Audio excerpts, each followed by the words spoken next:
കുട്ടനാട്ടിലെ നെല്ല് സംഭരണം നേരിടുന്ന പ്രതിസന്ധി അടിയന്തരമായി പരിഹരിക്കണമെന്ന് കൊടിക്കുന്നിൽ സുരേഷ് എം പി. കടുത്ത വേനലിനെ തുടർന്ന് കൊയ്ത്ത് പൂർത്തിയാക്കിയ നെല്ല് കർഷകർക്ക് സമയബന്ധിതമായി സംഭരിക്കാൻ കഴിയാത്ത സാഹചര്യമാണ് നിലവിലുള്ളതെന്നും ഇത് കർഷക സമൂഹത്തെ വലിയ ആശങ്കയിലാഴ്ത്തിയിരിക്കുകയാണെന്നും എം പി പറഞ്ഞു.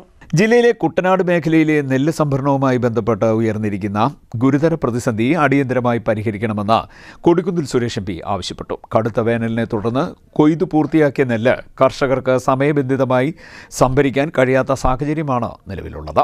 ഇത് കർഷക സമൂഹത്തെ വലിയ ആശങ്കയിലേക്ക് എത്തിച്ചിരിക്കുകയാണെന്നും എം പി പറഞ്ഞു. സ്വകാര്യ മില്ലുകാർ നെല്ല് സ്വീകരിക്കുന്നതിൽ അനാവശ്യമായ വൈകിപ്പിക്കൽ തുടരുകയും വലിയ തോതിൽ കിഴിവ് ആവശ്യപ്പെടുകയും ചെയ്യുന്നതായി വ്യാപകമായി പരാതികൾ ഉയർന്നിട്ടുണ്ടെന്നും എം പി പറഞ്ഞു. വിപണി സാഹചര്യങ്ങളുടെ മറവിൽ കർഷകരെ ചൂഷണം ചെയ്യാനുള്ള ശ്രമമാണ് ഇതിന് പിന്നിലെന്നും ഇത് അംഗീകരിക്കാനാകില്ല എന്നും എം പി പറഞ്ഞു.